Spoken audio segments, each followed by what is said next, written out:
AIBA के office barriers की यहाँ पे मीटिंग हुई थी 25 मार्च को। तो उन्होंने क्या डिस्कशन किया है, जो आपकी स्ट्राइक होने वाली थी उस पर भी डिस्कशन हुआ है, रेसिडुअल इश्यूज पर और 5 डेज बैंकिंग पर यहाँ पे डिटेल में डिस्कशन हुआ है। तो चलिए पूरा सर्कुलर यहाँ पे देख लेते हैं।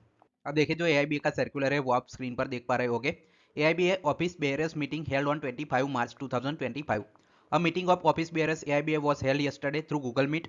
Com Rajendra Nagar president presided over the meeting. मतलब ये जो आपके कॉम थे, आपके प्रेसिडेंट थे एआईबीए के, वो यहाँ पे जो पूरी रिपोर्ट है वो ले रहे थे।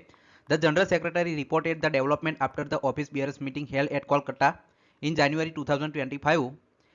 He explained discuss held with IBA on 13 March 2025 on residual issue and proceeding of two rounds of conciliation meeting held by CLC at Delhi 18 and 21st March 2025 leading to postponement of दो यूएबीयू की strike. मतलब इन्होंने जनवरी में जो meeting हुई थी, फिर 13 मार्च को आईबीए की मीटिंग हुई थी, 18 मार्च और 21 मार्च को यहाँ पे सीएलसी की मीटिंग हुई थी। वो सारी चीजें जो जनरल सेक्रेटरी है आईबीए के उन्होंने रिपोर्ट की है, उसकी जो डिटेल्स है वो दी है। साथ ही में जो स्ट्राइक क्यों पोस्टपोन की है वो भी यहाँ पे बताया है। तो चलिए देख लेते हैं।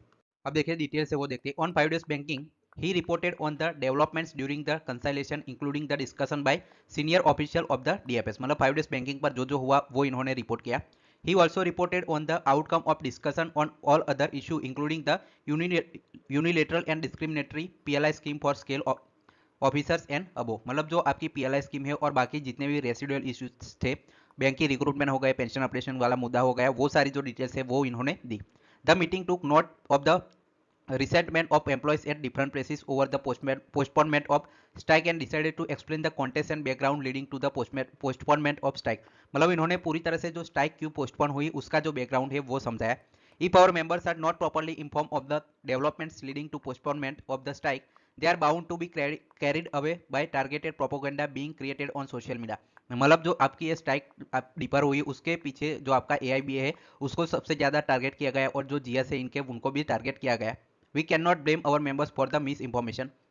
All of us know that of late social media is being misused by people to create ill will against UFBU unions in general and AIBA is particular। मतलब जो UFBU है उसको बहुत टारगेट किया गया है जो स्ट्राइक डिफर करने के बाद। साथ ही में AIB को सबसे ज्यादा और उसके जो जनरल सेक्रेटरी है जो आपके CHV सर उनको भी यहाँ पे टारगेट किया गया है। We know the agenda of this people and hence we should caution our members against the same. मतलब इन्होंने पूरी जो डिस्कशन हुआ है, जो जितने भी यहाँ पे हुई चीजें हुई थी आपकी सीएलसी में, वो सारी यहाँ पे सबमिट की है। तो एक मीटिंग का पूरा आउटकम है उनका ये ऑफिशियल सर्कुलर था। Final, thanks for watching.